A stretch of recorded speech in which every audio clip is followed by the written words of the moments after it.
tell everybody else to relax. Just calm down, slow down, so that I can think through what's going on. Welcome back, Wolfpack fans. We are going to talk about a topic that is near and dear to my heart today, and that is taking care of yourself. We have Dr. Randolph Brooks. Hi, Randolph. Good morning. Thank you for being here. And Dr. Brooks, I'll call you Randolph during the podcast since you said to, is an expert on all the resources here at NC State from our counseling center to help students that may be going through the struggle bus. And aren't we all on it? Yes, we all are. Yes. Oh, my goodness. So, Randolph, tell us just a little bit about your background and what brought you to State, and then we'll get into some strategies to help our audience. Okay. Well, good morning. Good morning, good afternoon, good evening, wherever you're watching this. My name is Dr. Randolph Brooks. I have a PhD in health psychology, clinical health psychology from Virginia State University. I have worked in prisons. I have worked in behavioral health centers. I have worked in psychiatric hospitals, military bases, of course, universities from Virginia, and this has been probably the best place I've worked so far. It came down here about 3 years ago, and really what one of the things that really drew me here to NC State was the culture of the counseling center, as well as all the offerings that you have. This is a well-resourced space, and there are a lot of resources that our students do make use of, and then there are quite a few that they don't make use of, and that's one of the things that we can talk about today. Yeah, for sure. And you said it's one of your best places. I love it here too. This has been my home for like 3 decades. And you're comparing it to a prison, so I appreciate the connection there. But the work you did, I'm sure, in the prison, not to laugh about that, was also super meaningful and made a big impact on people. And what a diverse population.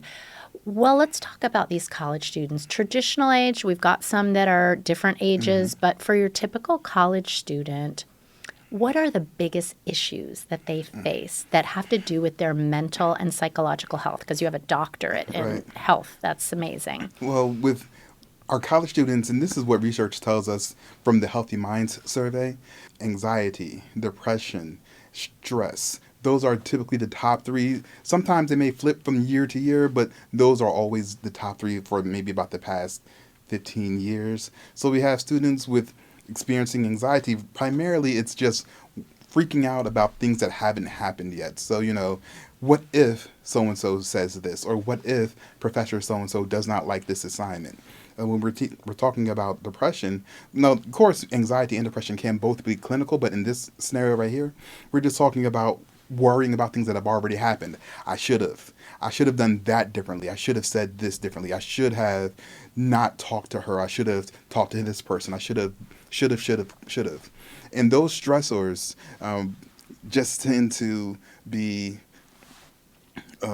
ruminative. So you keep thinking about that over and over and over again. And then just the regular everyday stress, waking up on time, making sure you have enough food to eat. Not food insecurity, but you had breakfast, but was that enough of breakfast? Because you had to rush off to class, so you left some stuff on the table. Running across campus, or going to the wrong library. Okay, that may have happened, listener. We're over in the Hunt Library, and that is one of my biggest things is, oh my gosh, I'm late. And that happened to you because you went to Hill. Right. And so that's stress. And our students are dealing with that constantly. And so after having a constant load of stress in, day out, anxiety day in and day out. You're worried about deadlines. You're worried about what am I going to do after college. You're worried about trying to get this internship, this job, grad school. Some students just get burnt out. They get worn out. They just get tired. And yes, we talk about, well, you have the break coming up. You have spring break. You have winter break. You have summer break.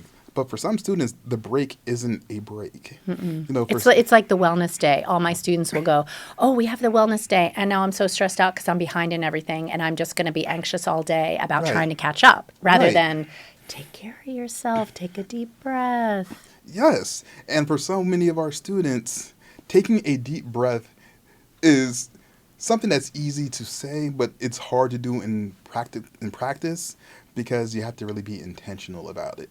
Can we just digress on that one for a second? Yeah. Because I appreciate what you said about all the issues that students face. And I've also heard another one, and maybe you can confirm if this is true, is relationships. Boy, that's number 4. Okay, Yes. we were getting to it, is Yes. because, yeah, there's breakups and there's all kinds of things that are very, very challenging to navigate through. Change and feeling hurt by not being in that relationship. Okay, so there's a lot going on. But I do want to get your thoughts on the breath work because I have started practicing that. And I know there's a lot of research behind your nervous system is overwhelmed in those Right. situations and what happens when you intentionally breathe. Yes. And so there are a few things. We can start with the practical side of just taking time to breathe. When we are stressed out and we're feeling anxious, there is something on our mind. So instead of focusing on that thing that's on your mind, just focus on breathing because that's something that you have 100% control over. Even though we breathe automatically, you can also take control of that and you can decide if I'm going to breathe, take a breath, or hold my breath. And so the idea is I'm going to focus on this one thing that I have control over. I'm not going to worry about all this other stuff that is going on, stuff that is happening, but I am going to take a few moments just to focus on what I have control over. It's almost like being in the present moment, right? Yes. So you're just like, and you start your life with your first breath and you end your life with your last breath. It's so impactful. Yes. Now, what you also mentioned, you're talking about the sympathetic and the parasympathetic nervous system. That is, biologically what's going on. And what we are trying to do is we're trying to relax we're trying to tell our parasympathetic nervous system to tell everybody else to relax. Just calm down, slow down so that I can think through what's going on, so that I can make my plan, so that I can focus on what I actually want to focus on, which is preparing for this next thing. Ooh. And I want to make sure I have it right because some of these biological terms. So the sympathetic nervous system, is that the fight or flight? Yes. Okay, so that's when you're at the wrong library and you're like, ah. Yes. And then the parasympathetic is the breathing part. And I've thought of it sometimes as a seesaw because Exactly. you're going back and forth. And then how easily can you do that? And that may be some of these strategies that we're Right. going to get into. Right. Okay, so let's get into them. So when people are feeling that fight or flight, there is no tiger, right? But it feels like that because I dropped, this device that I carry with me every second of the day in the toilet, and all of a sudden I'm like, my life is over. In addition to breathing, what other suggestions would you offer a listener? Well, along with breathing, counting. And the thing is, I'm dating myself a little bit, but I remember those old cartoons with like Yosemite Sam or whatever, and there's like 1, 2, 3, 4, 5. Like the idea of counting isn't going to change what's happening around you, but it will give you a chance to slow down. It'll give you a chance again to focus on something else so that you can think. The idea when we're in fight or flight, it's just react, react, react, react. Sometimes you don't even know what you're reacting to. As you mentioned, the tiger. There's no tiger around here, but I'm just moving, I'm moving, I'm moving, I'm moving. Sometimes you just need to stop. And by deep breathing, by counting, by using some grounding techniques, what we're really doing is just trying to stop. Why do we want to stop? So that you can slow down and think before you just react. And in some cases, it's fine. In other cases, you do something or you say something that you wish you could take back, and you can't. Mm-hmm. Thank you for walking us through that, Randolph. So it's almost like the physical being present in the moment, like I feel this chair on my back is one of the grounding techniques. I Yes. feel my toes in my shoes. I Right. feel the ground underneath me. I've heard name 3 things you see. I see Right. a microphone. I see your beard. I see your smile. And that brings me back to the moment. Right. So So we have what's known as 5, 4, 3, 2, 1, which is one that's very common. So 5 things I can feel, 4 things I can hear, 3 things I can smell, 2 things I can see, 1 thing I can taste. Now, it doesn't necessarily have to be in that order. I mean, it can be 5 things I can smell, depending on your situation or where you are. But the idea is I am focused, as you're saying, on what's around me. I'm focused on myself, and I am going to be in this present moment. Why is being in the present moment so important? Because again, when we're stressed out, oftentimes we are stressed out about something that's outside of our control. So Mm. we're going to take a second to focus on what is in my control. And once you are able to do that, you're able to slow down, you're able to think, then you can now determine what will I actually do next.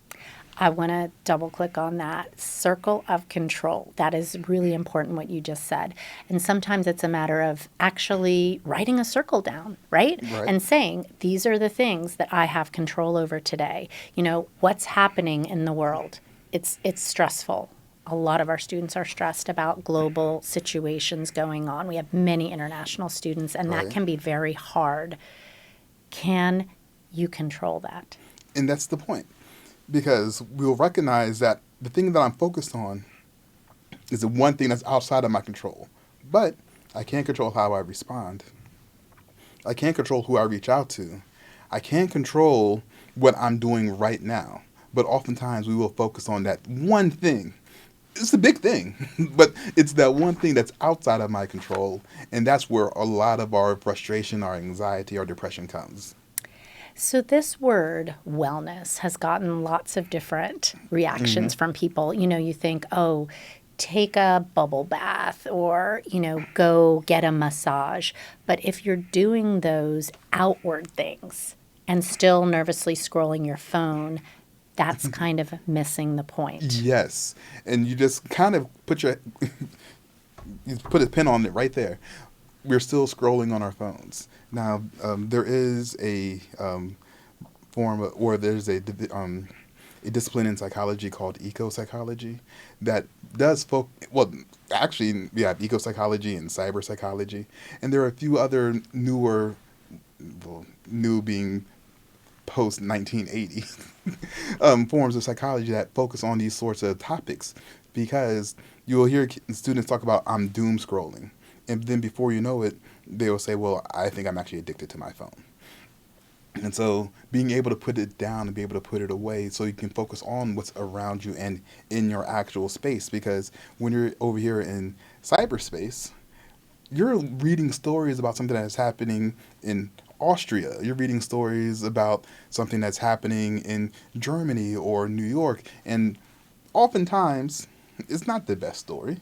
It's a type of story to get clicks. It's a type of story to grab your attention. It's a type of story to keep you focused, as opposed to focusing on you and what's in your control. So when you talk about wellness, one of the major components about wellness is not just about your physical health.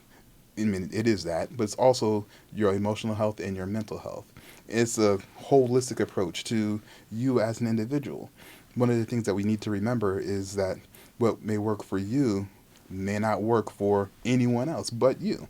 And what works for me may only work for me, which is fine. And so that's where it's so important to focus on your intention, and it's so important to focus on yourself. The idea isn't so much to be selfish, like, yay, me, forget everybody else. No, it's to recognize what works for me. Sometimes it is, yes, I need to just take 5 minutes and take a bubble bath, which may be great. And for someone else, it may be I need to just take a walk on the path to Pullen Park. I just need to go climbing the rock climbing wall over in Carmichael. For some people, it may be a case of I need to make sure I eat enough today, because we have those students who are so focused on work and work and work, and they realize, oh, I had a granola bar for breakfast and now it's 9 p.m. So being able to stop and focus on you.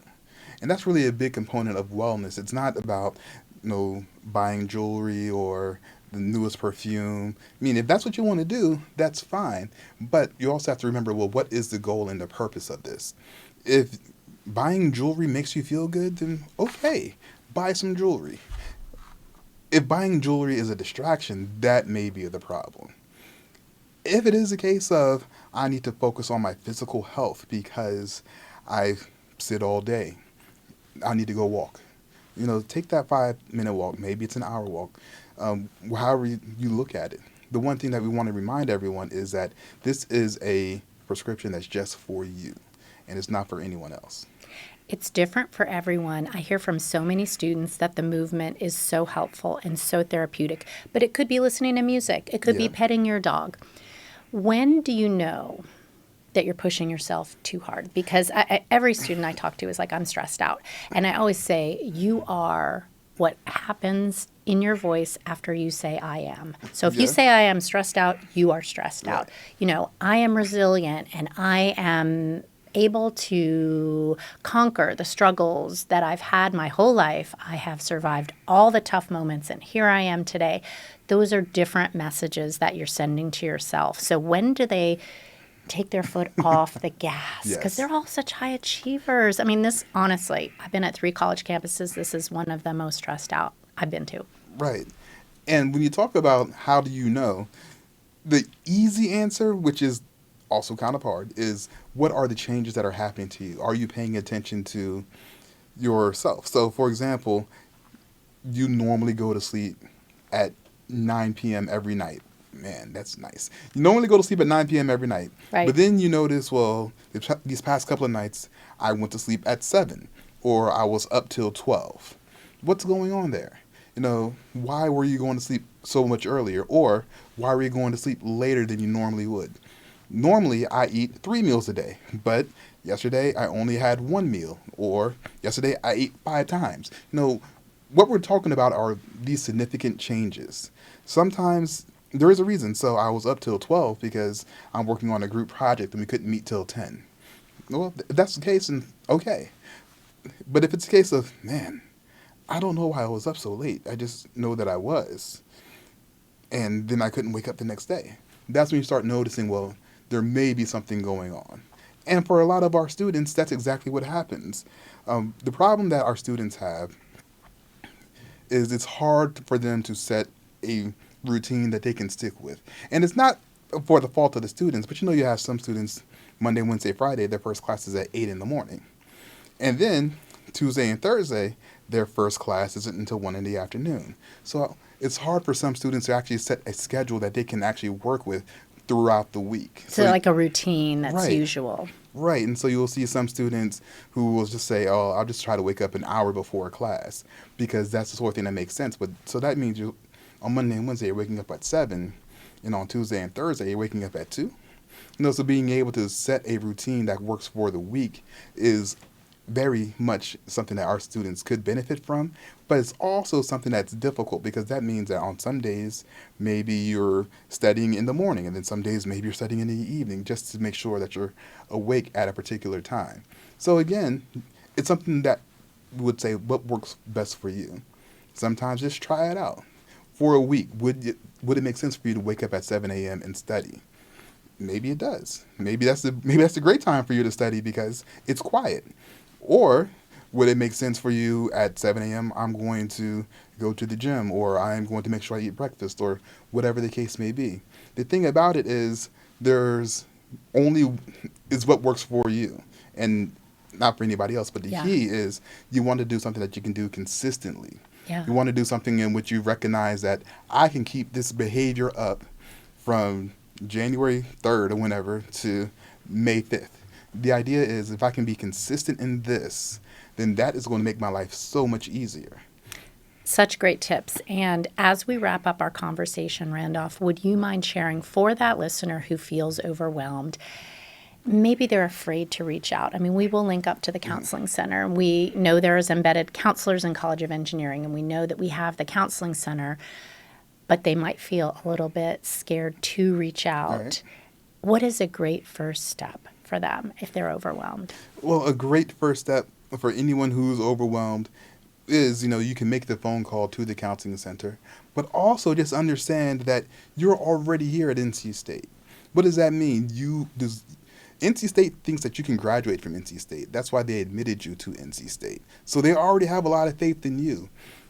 What does it take for you to have faith in yourself?